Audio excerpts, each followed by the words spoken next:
Hi, everybody. Thank you for subscribing. If you are subscribed, and if you're not, please hit that button and tell all your friends. I'd really appreciate it. Trump is a crook, okay? He is a criminal, a liar, a cheat, a con man, a money launderer, and a traitor. He's an adulterer. He might even be involved in some suspicious deaths. We know this over the decades, the stories that have been out there. So, what would make anybody think that he'd conduct himself any differently once he's in office? All right. Now that he's got carte blanche freedom to do whatever he wants. Now, we know that he's got this crypto scheme going. Okay. And he's open for bribes, he's open for business. That's what this is about. He puts out these draconian policies and cuts in the federal government. And then people get to come to him and drop some quiet crypto money, all that meme coin and Bitcoin, all that crap that can't be traced, right? They give it to him and they get an exemption. I think the reason we have a lot of business leaders that are so far being a little bit silent on the tariffs is because they're waiting to see what it's going to cost them. Okay. They want to know what they need to do to bribe him, to bribe Trump, to get their exemptions, to get some help. The U.S. Department of Justice has notified staff last Monday evening that the agency was disbanding a unit dedicated to crypto-related investigations. Oh, gee, what a coincidence. What a coincidence.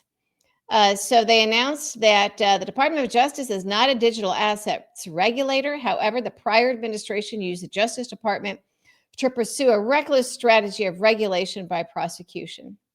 All right. This is obviously being done so that Trump, Elon Musk, and their band of criminals don't get caught. All right. Remember, the deal was Putin, Elon Musk, get Trump elected. Remember that? Get elected, keep him out of prison. And all Trump wants in return is to play golf and become insanely rich. And we know he's always been a fake billionaire before. All that stuff with The Apprentice, that was a cartoon character. All right. Trump blew his inheritance from his father. His father was hospitalized, with Alzheimer's, but Trump got his money and he blew it within a couple of years. He had to go to his siblings and ask them to open their trusts for him. He got hundreds of millions of dollars and he blew it because he's a bad businessman. Trump can only win when he lies, cheats, and steals. That's the history of his entire life. And that's the only way he can get rich now, with bribes. So I think that this is what's happening with the tariffs. All right. He slaps on these draconian tariffs so that industries and businesses will come to him and quietly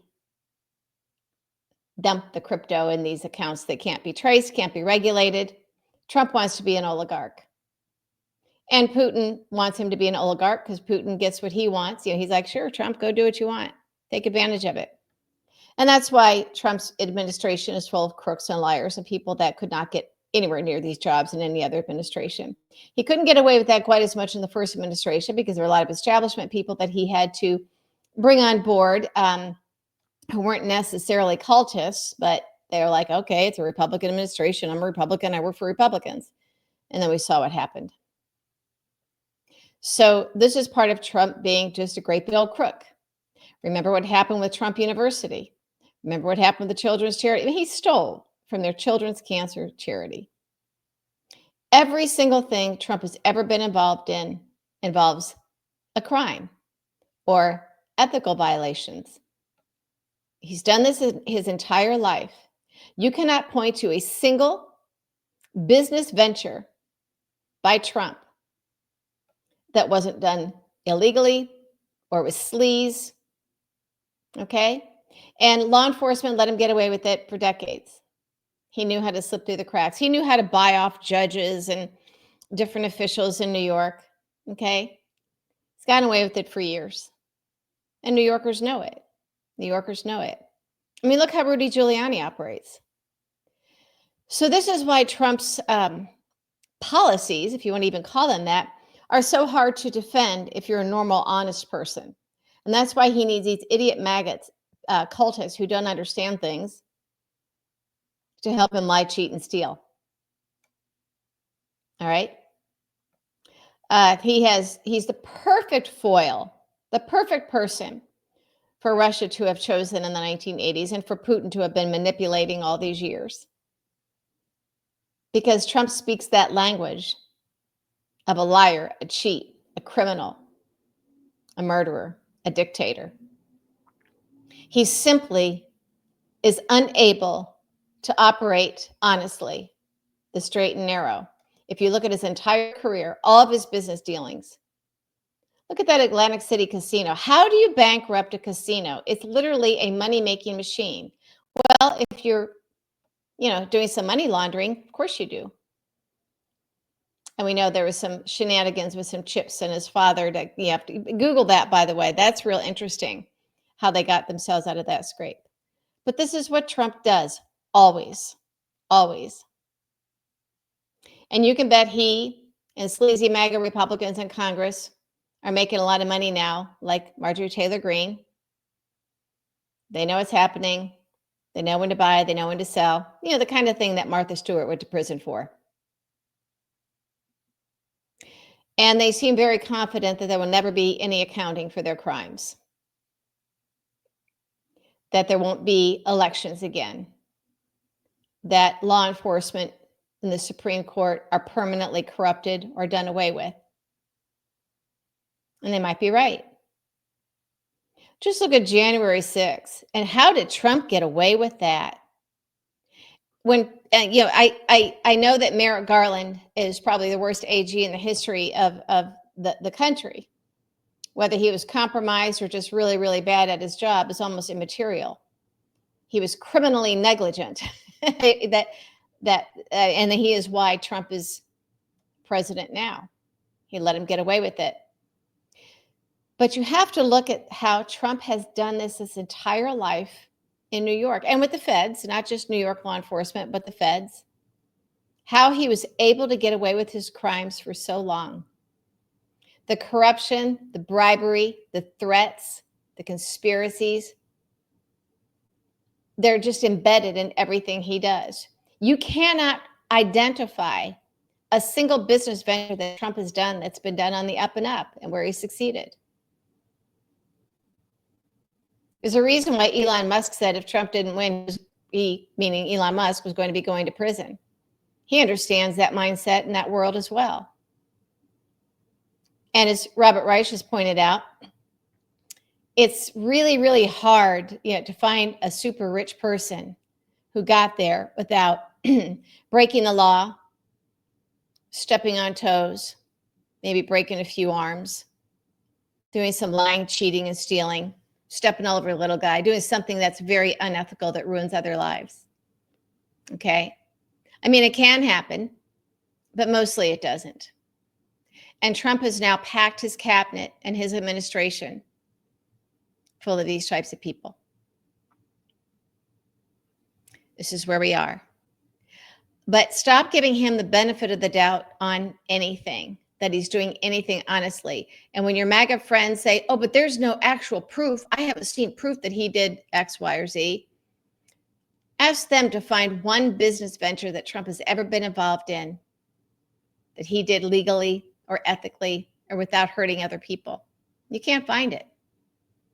So I think we need to disabuse ourselves of any assumption that he's innocent until proven guilty. We know he's guilty. There has been proof. We just forget a lot of it. And now that our justice system is completely corrupted and collapsed, there's no way to prove it. So we have to be smart and be honest with ourselves. And that can be scary because it means we have to acknowledge the danger that we're in. And we are in danger. We are in danger. But the crypto scheme now is, this is how Trump becomes an oligarch. And it won't change his lifestyle. I mean, the guy, aside from golfing and eating, there's really nothing else he does. If he weren't president, I mean, he's not interesting.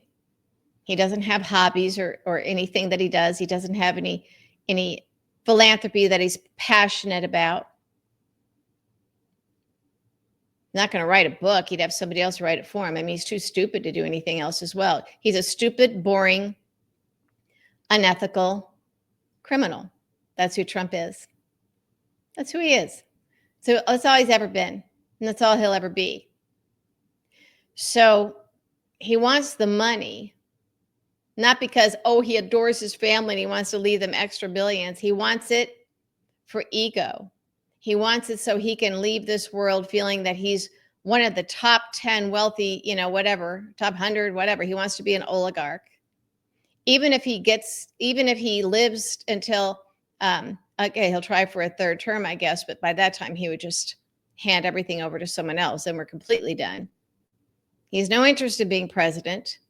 He thinks that there's some status symbol in being an oligarch, which is only going to matter to a small handful of other people in the country.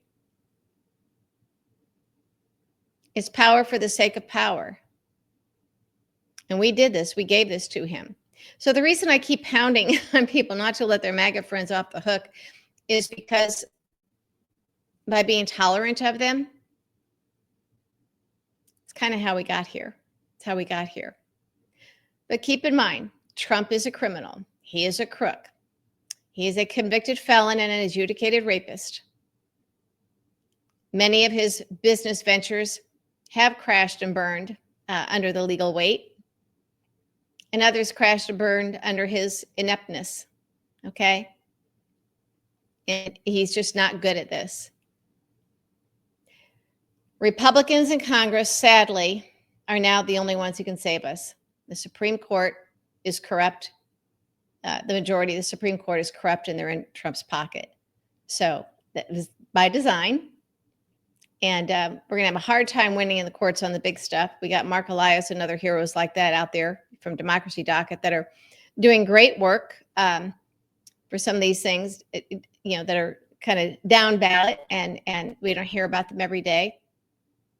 But on the big stuff, just understand Trump's agenda is to get as rich as possible and stay out of prison. And Vladimir Putin is facilitating that. And Republicans in Congress will continue to facilitate it unless and until it starts affecting them, which it is. So stay tuned on that front. And please stay loud because that's how the Republicans hear us. And they're going to have to answer to us instead of Trump. And that's the only way we can save ourselves.